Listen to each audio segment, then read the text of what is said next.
امروز اومدم کاپشن زمستونی بگیرم، ببینیم چیز به درد بخوری پیدا میکنم یا نه.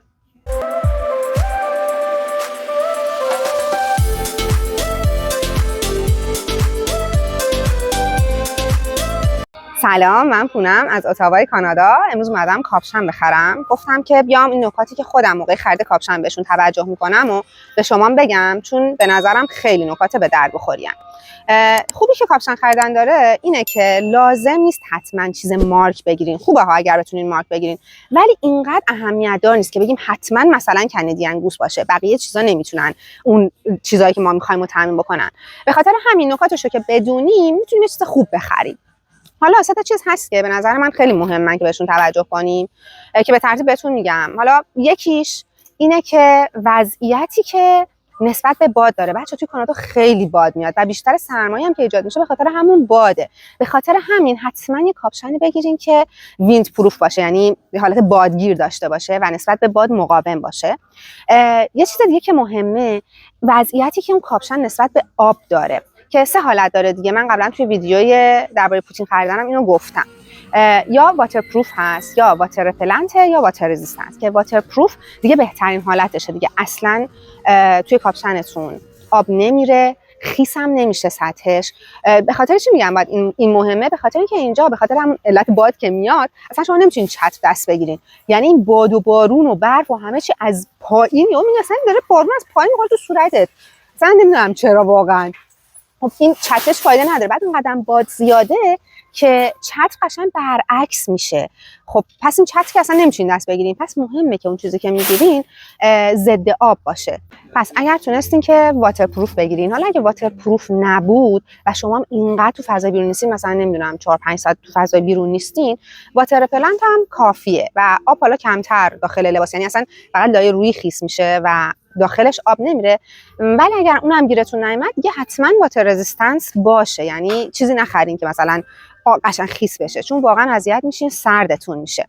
چیز بعدی که مهمه دمای کاپشن هست، که حالا دو حالت پیش میاد. یا دما رو نوشته روی لباس که خب کارتون رو خیلی راحت میکنه، مثلا زده -20 -30، که اگر زده بود، حالا من بهتون میگم اگر که مثلا توی شهرهای هستی مثل مونترال، اتاوا، تورنتو، -20 هم براتون کافیه که حالا لباسی روش بپوشین، چون اینجا نگاه همه روزا خیلی سرد نیست. بعضی روزا خیلی سرده، مثلا ممکنه وقتی تا -30 هم برسه، ولی به صورت طبیعی ممکن انقدر سرد نباشه. من خودم انتخابم اینه که کاپشن خیلی گرم بگیرم، که اگه رفتم جایی، چون اینجا بچه‌ها محیط داخل رو واقعا گرم میکنن. یعنی الان من با همین لباسی که هستم الان اینجا که واسادم گرمه و زمستونم دقیقاً همین وضعیت رو داره. توی زمستون شما وقتی که میرین دانشگاه یا میرین نمیدونم برای خرید، واقعا گرمتون میشه و مجبور کاپشن رو در بیارین. حالا مثلا من شنیدم میگن لباس رو لایه لایه بپوش.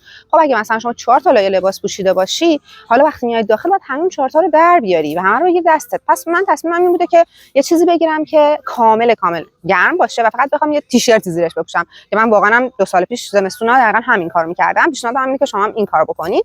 یه چیزی بگیرین که دماش خوب باشه، مثلا -30. حالا اگر که روی لباس نوشته بود که نوشته و شما میدونین، اگر دما رو حالا روی اون لباس ننوشته بود، شما از چیزایی که داخلشه میتونین متوجه بشین که دما رو چقدر نگه می‌داره. اولین مورد که حالا بهترین حالت هم هست اینه که اون کاپشن با داون پر شده باشه، که میشه اون قسمت توپل مپلی ته پر پرنده، به اونا میگن داون. اگر این باشه خب بیشترین در واقع محافظت دمایی رو داره. بعدش میشه پر، که مثلا تا دمای مثلا 15-20 رو ساپورت میکنه، و آخر موردش هم که پلی استره که تا دمای کمو داره. ولی اینو در حالتی میگم که اصلا داخل روی در واقع اون ننوشته باشه که دما تا چه دمایی. اگه نوشته بود که پلیستر باشه، فدر باشه، داون باشه، حتی میکس باشه، هم دیگه مطمئنا شما مطمئنی که تا دمای مثلا -30 رو ساپورت میکنه.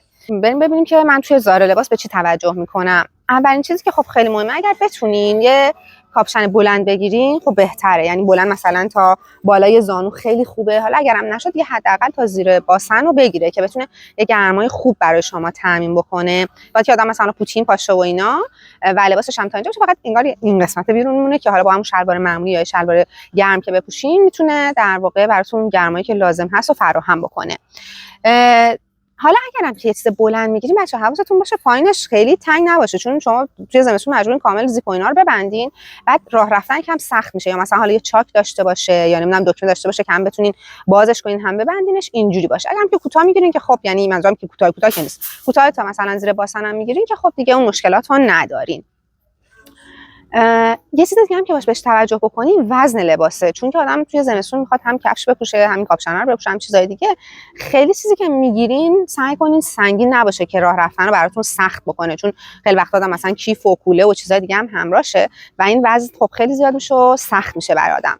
یه نکته دیگه هم که خیلی خیلی کمک میکنه برای گرم موندن اینه که لباسی که میخریم هم توی کمرش، هم توی مچش و هم دور کلاهش گتر داشته باشه، چون این لباسا در واقع میان گرما رو چجوری تامین میکنن؟ از طریق نگه داشتن گرمای خود بدن داخل بدن. خب وقتی که گتر داشته باشه، سفت بتونه بگیره، این حرارت ها میمونه، مخصوصا سر آستین آدم که اگه خیلی سفت باشه خیلی خوبه، چون میگم که اینجا بادا خیلی قویه، واقعا باد میره داخلی. مثلا کلاه آدم مثلا ممکنه فکر کنه که چه کلاهش مثلا خوبه و اوکی و اینا، ولی اینجا اینقدر باد میاد کلاه رو هی میزنه عقب، تمام گوش آدم، گردن آدم یخ میزنه. و خب اگر که این گتر داشته باشه داخل خودش، دیگه لازم نیست شال و کلاه خیلی سفت و محکمی هم بپوشین. یه چیز دیگه هم که خیلی مهمه کلاه کاپشنه که یه کلاه بزرگ داشته باشه، مخصوصا حالا اونایی که ماشون بلند ماشون رو میبندن، که این کلاه کامل بیاد سر رو بپوشونه. و خز داشتن هم خیلی مهمه، خزای قوی و محکم داشته باشه. اینم کارتون این نانوک رو یادتونه که این کلاه میپوشید کامل این خزا میومد داخل چشش و اینا، واقعا خیلی اینجا کمک میکنه، چون وقتی که داره برف میاد و بادم زیاد میاد، این خزه قشنگ جلوی چش شما رو میگیره و جلوی این برفا رو میگیره، یعنی برفا میخورن داخل خزه و شما از توی اون خزا راحت میتونین دید داشته باشین و چشمتون اذیت نمیشه، سرما توش نمیره، برف توش نمیره، دیدتون هم حفظ میشه. خیلی خیلی بچه‌ها این خزه مهمه، خیلی هم کمک کننده است. یه چیز دیگه هم که مهمه اینه که خب آدم بالاخره میخواد این لباسا رو بشوره دیگه. اگه بشه حالا این خزه رو جدا کرد یا کلاه رو جدا کرد، اگه بشه خزه جدا کرد خب خیلی بهتره، چون بعضی وقتا شما نمیخواین مثلا کلاهتون خز داشته باشه، اینقدر یه کلاه بیاد داخل چشمتون، فقط به کلاهش احتیاج دارین، بتونین خزه جدا کنین بهتره، هم برای شستنش خب بهتره، هم برای روزایی که بخواین استفاده بکنین، چون خزه خراب نمیشه. به اینم توجه کنین. یه چیز دیگه هم که خیلی کمک میکنه توی لباس جیباشه. من چیزی میگم که جیبش بزرگ باشه و مهم هم هست که این جیبه درش بسته بشه، حالا یا با زیپ یا نمیدونم با از این چیزی که برمیگرده روش، بازم به خاطر همون قضیه باد و بوران و اینا که برف نره داخل، چون یهو مثلا اگه نداشته باشه دستتون میکنین داخل جیبت میبینی یک عالمه داخلش برف و کلی سرده. به خاطر اینم میگم بزرگ باشه، چون آدم دستکش دستشه و خب وقتی هم بلند باشه این گوشی رو دیگه نمیخواد حالا بذاره داخل شلوارش و اینا، دیگه میخواد بذاره تو جیب هم کاپشن بخواد با دستکش دست کنین داخل و چیزای مختلفو بردارین. بزرگ باشه خب خیلی راحت تره.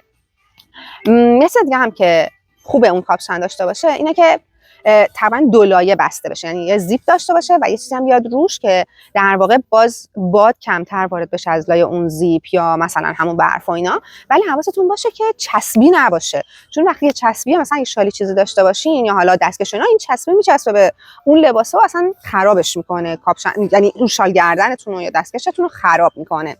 این دولایه بودن هم این خوبیه رو داره که خب بعضی وقتا هم بالاخره خب هوا گرمتره یا مثلا فعالیت داشتین، میخواین که یه مقدار هوا هم رد شه دیگه، مثلا زیپ رو باز میذاری فقط دشمن میزبندی، انگار یه حالت تهویه ایجاد میکنه. بعضی از کاپشنان بچه‌ها خودشون زیپ دارن مثلا زیر بغلشون و اینا برای تهویه، که مثلا وقتی فعالیت کردی خب نمیخوای لباساتو در بیاری ولی خب همزمان گرمت هم شده، این زیپ رو میتونی باز بکنی که تهویه هوا داشته باشه. من نکاتو میگم که اگر یه چیز خوب پیدا کردین بدونین که مثلا با قیمت مناسب بتونین اینا رو هم در نظر داشته باشین و بگیرین. حالا بریم ببینیم از کجا میشه بخری. قبل از اینکه اینو بگم، حالا که تا اینجا با من بودین، خوشحال میشم که ویدیو رو لایک بکنین، کانالم سابسکرایب بکنین. اگر سوالی هم داشتین میتونین توی کامنت ها برام کامنت بذارین که من جواب بدم. حالا بریم سر وقت اینکه از کجا میتونیم خرید بکنیم. خب اینترنتی که خرید اینترنتی که هست، مارک‌های مختلف، پاساژ، مغازه همه جا هست، اما اگه بخوایم با قیمت مناسب‌تر خرید بکنیم میتونیم سر بزنیم به اوتلت ها یا یه جا مثل مارشال یا وینرز که مدل‌های مختلف هم داره و با قیمت‌های خب مناسب‌ترن، یا دقیقاً مثل همون حالتی که برای کفش‌ها هست ورهاوس‌ها میان مثلا به مدت 3 روز 4 روز تو شهرهای مختلف مارک‌های خیلی خوب دارن با قیمت‌های خیلی پایین که میتونید به اونجا هم سر بزنین. اگر که تو گروه‌های خودتون عضو باشین، تو گروه‌های شهرتون منظورم، میکنم، خب معمولا بچه‌ها هم خبر میدن که مثلا فلان روز فلان ورهاوس میخواد بیاد و خب خیلی به نظر من خوبه. ما خودمون کاپشنمون رو از همین ورهاوس ها خریدیم. کاپشنی که $700 بود و ما $150 خریدیم که خب خیلی قیمت مناسب بود و جنس واقعا خیلی خوبی هم داشت. حالا من گفتم که توی خریدن کاپشن مارک و اینا مهم نیست، اما خب اگر مارکا رو بشناسین کمک میکنه که اگر که توی اوتلت یا توی ورهاوس ها اون مارک رو دیدین و قیمت مناسبی داشت بتونین با قیمت اصلی مقایسهش بکنین و ببینین میصرفه بخرین یا نه.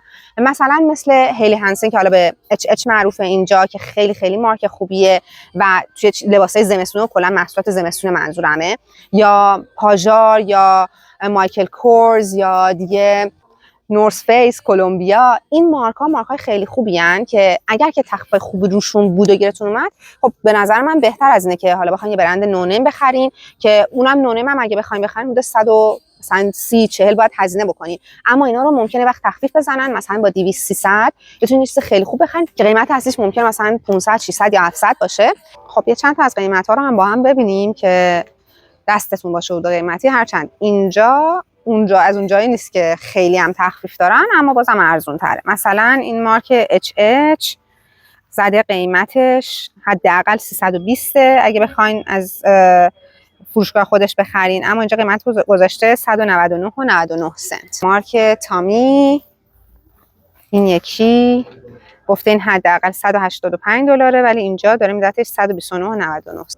یا اینکه مثلا مارک پاژار بود قیمت هستش 400 زده، اینجا میده 299.99 سنت. این مارک مایکل کورز قیمتش گفته 200 بوده، اینجا میده 149.99 سنت. ولی این قیمت ها باز میگم اگر برین خریدار توی ورهاوس انجام بدین، چیزی مثلا جئوکس یا مارک های بهتر با قیمت های خیلی خیلی خوب نسبت به قیمت اصلیشون حتما گیرتون میاد. امیدوارم نکاتی که بهتون گفتم به دردتون بخوره و بتونین یه انتخاب خیلی خوب داشته باشین. اگر سوالی هم داشتین میتونین توی کامنت ها از من بپرسین. ممنونم. خدا نگهدار.